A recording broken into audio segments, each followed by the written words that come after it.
This piece begins a series that analyzes every New Orleans Pelicans player leading up to the team's first preseason game. DeMarcus Cousins is a producer of extremely varying opinions. His boundless potential and limited team success sits at the core of these opinions. To start with, his offensive repertoire is staggering. One interesting quirk is his ability to hit Anthony Davis in the post. After Cousins pulls down the rebound, AD would usually sprint down the court and try to gain position down low. Boogie would then go 70 of the 94 feet, around the three-point line or so, and deliver the ball to AD who, at this point, is shockingly close to the hoop.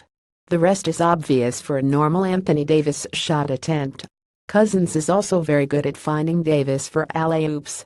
18 of his 66 assists with the Pelicans were to AD.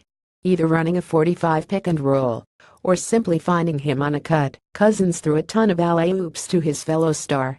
This kind of vision, in turn, encouraged lots of off-ball movement.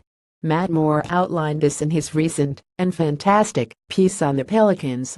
Cousins' defensive rebounding capabilities are as helpful as they are necessary. With two bigs on the floor, defensive lapses may be covered up with overpowering rebounding. Cousins has been top 5 in defensive rebounding percentage 2 of the last 4 years, and nearly always in the top 10. His ability to snag these rebounds over tough opponents allows Davis to sprint down the court in transition. Scoring-wise, Cousins is an interesting study. He has a ton of the tools with not much of the efficiency. His favorite shot is his jumper. This is where he usually stands somewhere firmly in the mid-range, catching out of the pick and pop or turning to face up in the post. A couple jab steps usually precede the leaning jumper.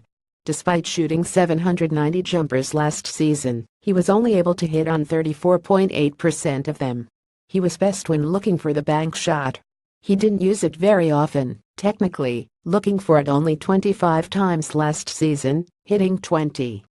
Although, intent on a bank shot seems hard to decipher if that shot is inaccurate. The shot the Pelicans will most need is Cousins' spot-up jumper.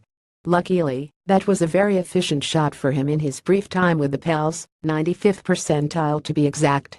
Cousins won't have to exclusively stand on the perimeter, but providing space will be a huge asset for a team without much of it. His most interesting shot is his fadeaway jumper. Falling away from his defender allows for his shot to remain consistent. In the post, it is his most reliable move. When he spins into contact, his ferocity tends to blossom, while his technique fades, aggressively barreling into the hoop. This is what makes him a spotty finisher. He feels contact and begins to flail haphazardly while throwing the basketball near the hoop, often waiting for a foul to be called. His ferocity multiplying with the physicality of his defender. Cousins shot only 90,230 in the paint. That does not include the restricted area, only 926 on tip shots, and just 82.5% on dunk attempts. This amplification of aggression not only leads to poor shot attempts, but fouls and flagrants. The more rage, the more likely a foul will be called against him, and the more likely his team will suffer because of it. His defense, on the other hand, could use some provocation.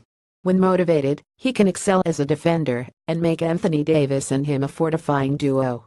The problem is, he lacks consistency. On rare occasion, he barely makes it across the court. Luckily, it appeared like he cared as a member of the Pelicans. Anthony Davis and him will make the Pelicans a top 5 defense this season, and will be a treacherous team to navigate past, as I dissected here. Cousins has many gifts. His shooting has the ability to open up the offense. His rebounding allows for mistakes to be masked. His defense could mean the ultimate rim protection. He is the Pelicans' linchpin, and their season could depend on whether he aggressively barrels into the season or gracefully succeeds. If he does not find the latter, it could disrupt not just this season, but the many to come for the Pelicans. He has all the skills to make those years something great instead of something tragic.